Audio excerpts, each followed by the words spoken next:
I'm Philemon Verdi, and this is vlog number 4, the final vlog for Sociology of Pop Culture. And today we'll be looking at sexuality, heteronormativity, and science fiction plus reimagining the future. So let's dive right into it. So our first topic we'll look at is the ideas of science fiction and kind of reimagining the future and how that applies to sociology. So science fiction is a genre or subgenre of speculative fiction that has many different subgenres within it. The ones that we learned in lecture are cyberpunk, low life, high tech, apocalyptic. Kind of speaks for itself. It's just a future in which kind of like the world has ended already. Steampunk. It's not one of my personal favorites, but it's 19th century futurism essentially. Hard science, which is more focused on the science and not like the characters. So like think something like The Martian. It's like pretty rooted in quote unquote science. And space operas, think like Star Wars. It's more romantic, soapy. Dystopian and utopian fiction. Dystopian is like the world is messed up, and utopian is like it's everybody's equal, everybody's perfect. There's subgenres within those as well. There's biopunk, which incorporates transhumanist ideas, the idea of like replacing parts of your body with like robot stuff or combining with AI.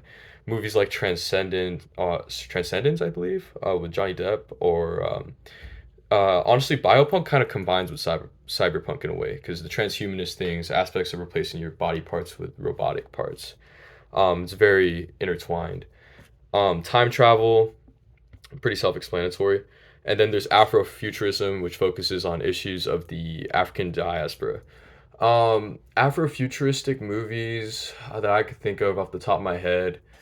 Um, I mean, the most obvious example is Black Panther. But other than that, I'm not well acquainted with it, so I don't feel like comfortable to comment on it necessarily. And a lot of science fiction can provide commentary on or aid to rectify current issues going on. And the way that some of our theories that we looked at in class, the three foundational theories, functionalism, conflict theory, and symbolic interactionism, the way those interact with sci-fi is very productive for conversation. So for functionalism, we have rules and we have to fulfill them. So if you look at a top-down movie like 1984, all everybody has like a role that they have to fulfill, things like that. Um, Conflict theory, dissent, power, and maintaining power. Also 1984. I'd say this one applies more to 1984, honestly. The idea that a tyrannical hegemonic structure has to maintain control over society through just like dystopian means. We've seen that in sci-fi before, Hunger Games. And then symbolic interactionism is just kind of it's more of like using the sociological imagination to see how the people within these sort of reimagined futures interact and grow up, and how like that creates the society or conformity, how conformity is built. Um, the reading that we looked at, one of the readings that we looked at, and I actually had the privilege of presenting in class, was dystopian literature and the sociological imagination. So essentially, the article argues that sociologists should use dystopian literature more in their studies of reimagining the futures, because utopias provide more of a guided tour approach to science fiction. So like you're kind of being handheld and shown how perfect the society is, rather than dystopian fiction, which focuses on the individual. So you can learn about the history of this place, sociological imagination, remember, through the individual. So like the individual's experience in these hegemonic structures or these corrupt societies in these dystopian films lend to sort of a greater ability to analyze the history or sociological history of a place. Um, I believe I used the example of Brazil when I presented a film set in it's like a political satire about bureaucracy and how everything needs paperwork upon paperwork. But yeah, I'm gonna transition to sexuality and heteronormativity. So with sexuality and heteronormativity, first let me just kind of recount the definitions of sex, gender, and sexuality. So Sex is what you're assigned at birth. It's like the more scientific sort of thing. Gender is like your identity, what you identify as, or what society labels you as. And then sexuality is just like your preference, or like what you're attracted to. So, in terms of sexuality and heteronormativity, pop culture has historically used pop culture to maintain control over women. And oftentimes, this is through degrading portrayals and through sexualizing women. Think of just like any tropes, like the sexy cheerleader, or just like, a lot of, and what's really like freaky and kind of like creepy about Hollywood is how like the it's super unfortunate, but like they portray sexuality and they sexualize women based on age. So a lot of sexuality and sexualization is put onto younger women. And uh, Bourdieu talks about cultural reproduction and how values and sort of ideas through pop culture can be reproduced through generations as funded by major institutions. Um, and this kind of leads to heteronormativity, being the norm. When heteronormativity uh, it basically means that like being straight is normal. Like popular culture is promoting being straight as the norm. So this is this cultural reproduction we've been seeing throughout history. And then there's also the concept of heteropatriarchy, which is just like straight men are like the dominant force in society, which is also something that's been sort of put out there. Um, and and then pop culture reproduces this patriarchal structure of sexism and like power dynamics. An interesting case that I was thinking of when I was sort of kind of drawing up the script and writing my notes, my outline for the video was the movie Barbie, it was put out, it was marketed, kind of empower women and stuff like that, but like everybody like gassing it up, like all anybody could talk about in Barbie was Ken. It was the dude. And like for a movie criticizing patriarchy, I think it's ironic that that's like the biggest takeaway is like Ken from that movie. But moving on, there's also the concept that was presented in class called compulsory heterosexuality, which essentially just means like being straight isn't necessarily like a choice. It isn't like it doesn't being straight isn't natural. It's more just like no, it's forced onto you by society. Like it's a socialized trait. It's not actually a biological trait. Um, and that was a concept that was sort of presented in class. And through sexuality, the talks in class talked about how because of this heteronormative sort of culture and heteropatriarchal culture, it has led to the objectification and dehumanization of pleasure or sexual pleasure. So, like the idea that people are more just seen as like, especially women, are just seen as like sex objects and aren't the sort of media around sexuality is more geared towards the male gaze, which is like this concept of like I don't know, just like male pleasure. Um, but it's I feel like this is a larger social issue as well when regarding the porn industry, especially of how like people are just objectified and dehumanized, and it's like it's not geared towards anybody's sort of pleasure. It's just all like dehumanizing crap and whatnot.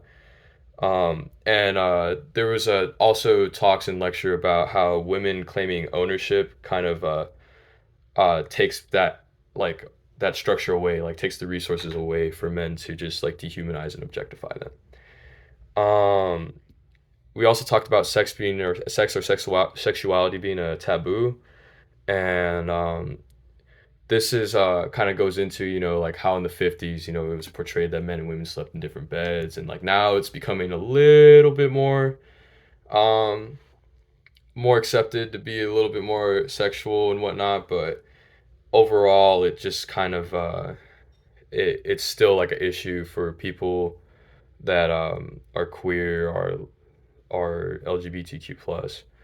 So yeah, and what am I gonna tie into this with? What pop culture item am I could I possibly find to tie into both sci-fi and sexuality and heteronormativity?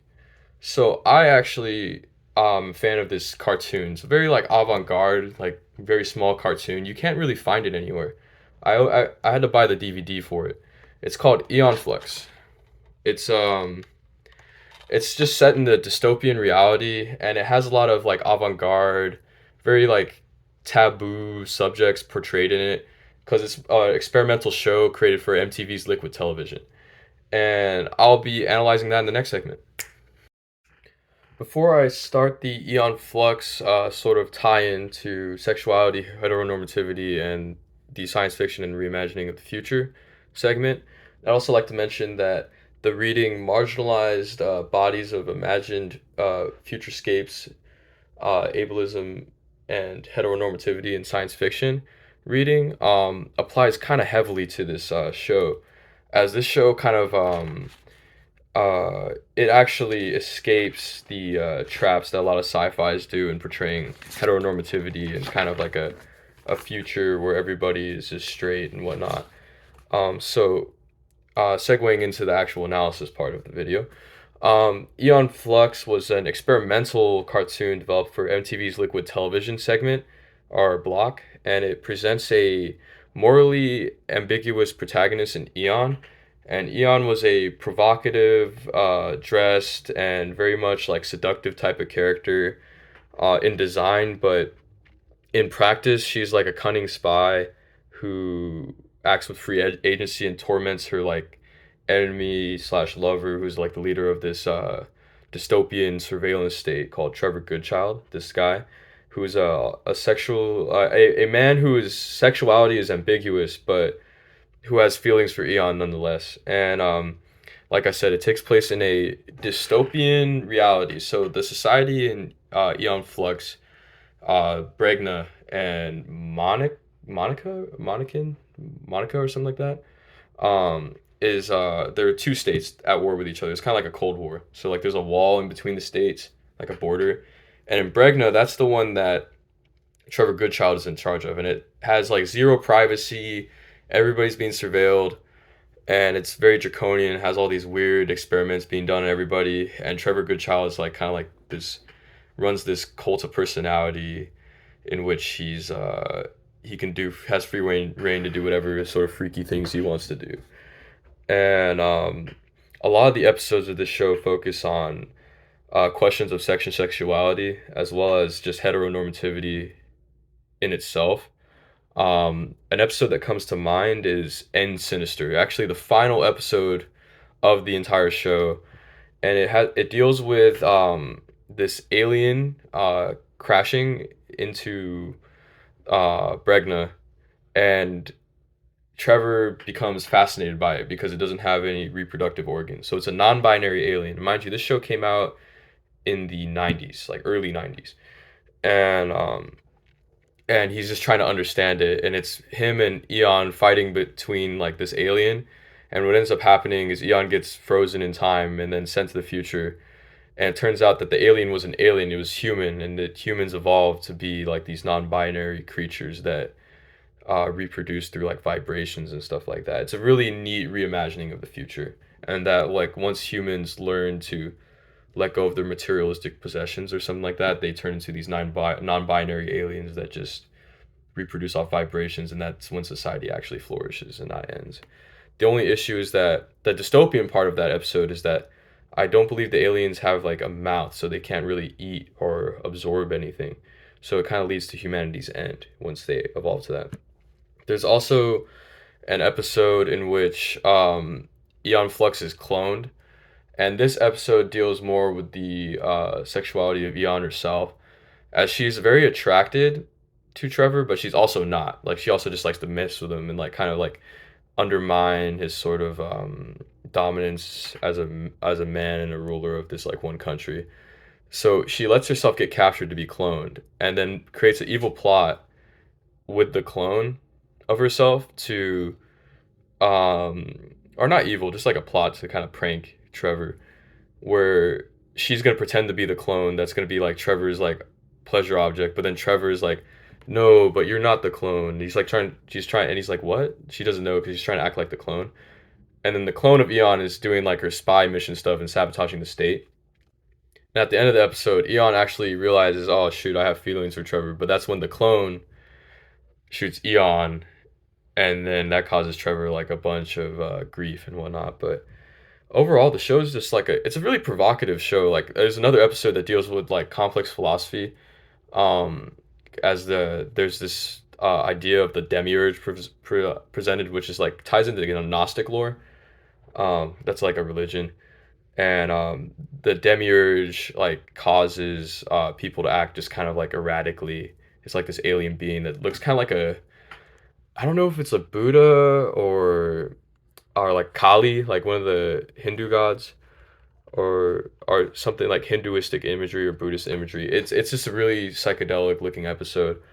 And then I forget the name of the episode, but there's another one where Trevor is trying to um like mate with like this winged like alien creature. Not alien, but like a winged hybrid creature. And it's very interesting show. It's definitely a piece of science fiction that's obscure and not very well known. And it's funny because it's actually made by the same dude that made Rugrats, and he was so tired of having to animate those little guys. He's like, I want a challenge to animate. So he created something that was completely radical. MTV gave him full reins to design the characters, very like lanky with movement and stuff like that, so that he could do complex movements and things. And he ended up creating Eon Flux, which is like a very deviant show. Um, and it's honestly a shame that it's not in really any streaming services. I had to buy the DVD off of Amazon. It's like $10. It's like the complete series. It didn't start out as a show with actually like a linear storyline or just consistent stories or even like real dialogue. It used to just be shorts where it would be Eon Flux doing something, and at the end of the short she always died. So it was like a story of how is she gonna die this time, essentially. And like the first short to come out, the pilot, was her rampaging through this dystopian state to steal this virus and whatnot. And she ends up killing a bunch of nameless soldiers. And at first, it's like, it's really heroic, like, she's breaking like the structure of the state. But then the second half of the short shows how the lives of the individual soldiers, and that kind of ties into the sociological imagination aspect of dystopian fiction, is where the context of the society really depends on the individuals being portrayed and their experiences. And with that, I'd like to conclude all my vlogs for this class, and I really enjoyed doing them. It was a pleasure to analyze some of my favorite pieces of pop culture, especially this one, because Eon Flux is like such a obscure show, and like it died in pop culture after there was a live action movie that was poorly made. Like it was like a Matrix ripoff made of it. It really doesn't do it justice. But I recommend I think there's clips of it on YouTube of some of the shorts, not the actual full length episodes, but the shorts. I recommend checking out the shorts. It has a really unique art style and provocative ideas presented throughout it. Um, have a good day, and I'll see you when I see you.